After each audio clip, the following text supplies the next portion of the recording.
Hey there, cats and kitties. I am the Blues Man, Johnny Blues, and this is going to be a brief little review for DC Comics' New 52 Suicide Squad Volume 1 trade, Kicked in the Teeth. This volume collects issues 1 through 7 of the title's run, written by Adam Glass, with art primarily by Federico Dell'Occhio and Clayton Henry, though there is a whole host of secondary artists listed in this one, and at least to me, it shows in a few places. Cover art by Ryan Benjamin and lettered by Jared K. Fletcher. Now, I went into this book without ever having read any pre-New 52 Suicide Squad, and really have only ever had a vague at best familiarity with the overall theme of the book, which in this case is that a group of supervillains are taken out of prison and put to work for the government, in the hope of shaving off some of their incarceration time. They're sent out to do jobs that no superhero or even anti-hero would ever do or ever consider doing, and they're all effectively kept in check by a host of nanite bombs injected into their necks. One false move and boom, off with their heads. The squad, also known as Task Force X, is overseen by Amanda Waller. Most DC fans should be familiar enough with her, although she looks a bit different herein. And the primary team consists of Deadshot, Harley Quinn, a tattooed dude called El Diablo, a cat with electric energy powers called Voltiac, a ninja called Black Spider, and the hulkish brute who's effectively a giant bipedal shark called King Shark.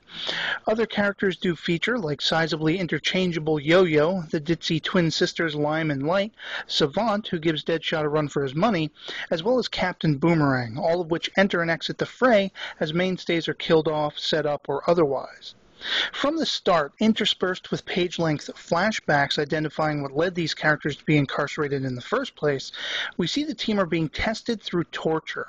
Waller essentially wants to make sure they won't crack under pressure, as it were, and give up information on her and the program they're taking part in.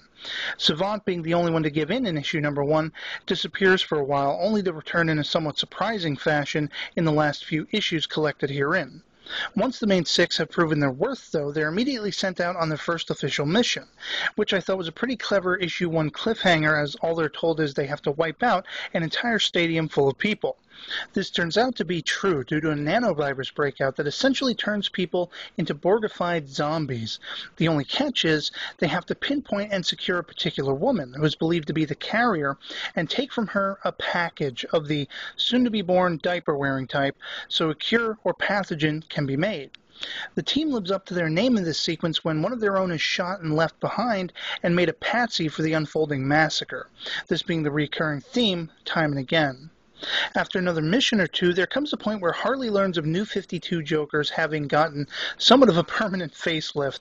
He's believed dead, in fact, and this can't bode well because thanks to a trip-up from one of Waller's goons, her nanites have been deactivated and Harley effectively goes AWOL, leaving the entire team to have to resecure the entirety of Belle Reve prison and then go after her. Of course, being that this is Harley, it's easier said than done to track her down.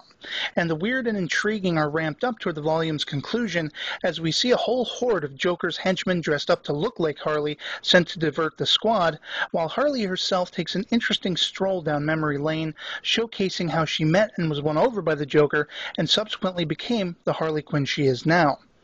The writing throughout the overall collected 7 issues is smart and clever. At times, it's even laugh-out-loud funny, particularly the quips cast between squad members. Harley's being referred to as Cuckoo for Cocoa Puffs, King Shark's being called Jabberjaw, and the like. There's a definite sense that these characters are who they're purported to be, whether or not this is the New 52, with perhaps the exception of Deadshot himself. At least to me, he didn't seem to live up to the cursory impression I had of the character, but he was an effective team leader in spite of this. The art and the overall look of the book varies in places. For the most part, I dug the look of it, the characters, the style and feel of it.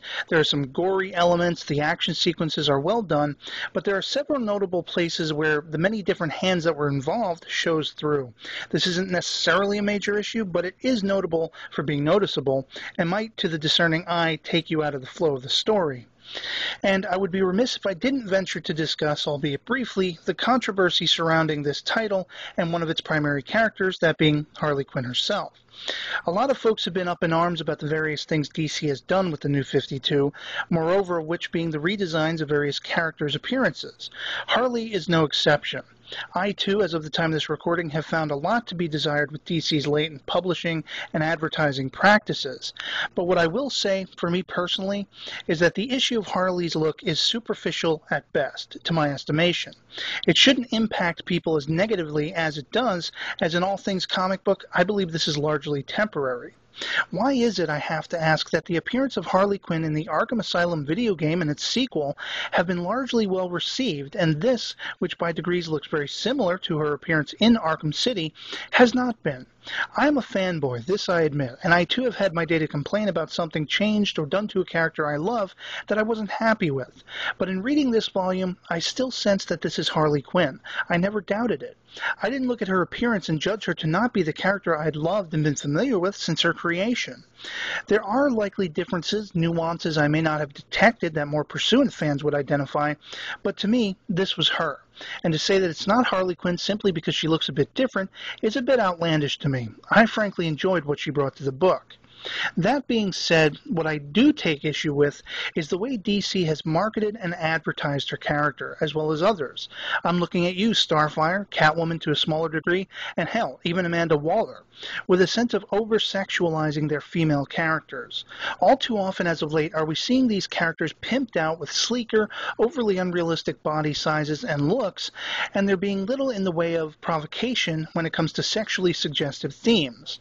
I won't sit here and argue the point of when or not these are complementary or detrimental to a story. That's for you as a reader and consumer to decide. And it's not the point, really. The point is, poor decisions on DC's part is what's tanking their titles and their characters, losing their respect. This is a perfectly good book, tainted for various segments of their audience simply because they had to slim down her waist, perk up her boobs, and make a character who doesn't read as a slutty crack whore look like one. Suffice to say, though, in spite of this aspect of it, I pretty much enjoyed Suicide Squad kicked in the teeth. In fact, I got a kick out of it, and I'll be rating it 4 out of 5. Now, I'd love to hear from you guys in the comments below what you thought of the title if you've read any of it, how it compares to the Suicide Squad of old if you've read those, and what your thoughts on Harley herself is and DC's moronic take on advertising her, as well as a whole host of their other female characters. Otherwise, that'll be it for me on this one, so I hope you're all doing well, and I'll catch you all later. Peace.